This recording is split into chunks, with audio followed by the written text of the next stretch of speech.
The Ashes ক্রিকেটের দুই পরাশক্তি England ও অস্ট্রেলিয়ার ধ্রুপদী লড়াই। আর এই টেস্ট সিরিজকে সম্মান ও গুরুত্বের সঙ্গে দেখে দুই দেশই। এই মুহূর্তে ভারতের সঙ্গে 3 ম্যাচের ওয়ানডে সিরিজ খেলছে অস্ট্রেলিয়া। ঘরের মাটিতে এরই মধ্যে প্রথম 2 ম্যাচ জিতে সিরিজ নিজেদের করে নিয়েছে তারা। সামনে রয়েছে 5 ম্যাচের টি-20 সিরিজ।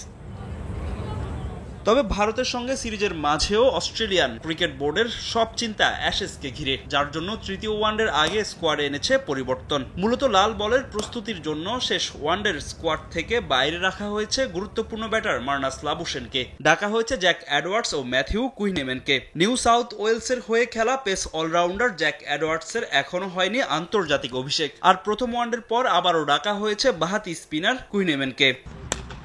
অ্যাশেজের প্রস্তুতি হিসেবে অস্ট্রেলিয়ার ঘরোয়া ক্রিকেট শেফিল্ড শিল্ডে কুইন্সল্যান্ডের হয়ে খেলছিলেন মার্নাস লাবুশেন। আবারও সেই দলে যুক্ত হবেন এই ব্যাটার। ওয়ানডে টিমে না থাকায় সেই প্রতিযোগিতায় খেলা চালিয়ে যাচ্ছিলেন স্টিভেন স্মিথ। মূলত শেফিল্ড শিল্ড দিয়ে অ্যাশেজের জন্য নিজেদের সর্বোচ্চ প্রস্তুতির আশা তাদের। শুধু ওয়ানডে সিরিজ নয়, টি-20 সিরিজেও দল নিয়ে পরীক্ষা নিরীক্ষা চালাবে ক্রিকেট অস্ট্রেলিয়া। পূর্ব ঘোষিত স্কোয়াডে থাকা পেসার জশ হ্যাজেলউড 2টি টি-20 ম্যাচ খেলেই ছাড়বেন জাতীয় দল। তার চেয়ে 1 ম্যাচ বেশি খেলবেন শন এবট। তৃতীয় টি-20 দিয়ে ইনজুরি কাটিয়ে দলে ফিরবেন গ্লেন ম্যাক্সওয়েল। এছাড়া ভিন্ন ভিন্ন ম্যাচের জন্য ডাকা হয়েছে বেন ডারউইশ, জশ ফিলিপ ও মাহলি ওয়ার্ডম্যানকে। 29 অক্টোবর ক্যানভেরায় শুরু হবে ভারত অস্ট্রেলিয়ার 5 ম্যাচ সিরিজের প্রথম টি-20, যেখানে অজিদের অধিনায়কের দায়িত্বে থাকছেন মিচেল মার্শ। ফাহিম ইসলাম, সময় সংবাদ।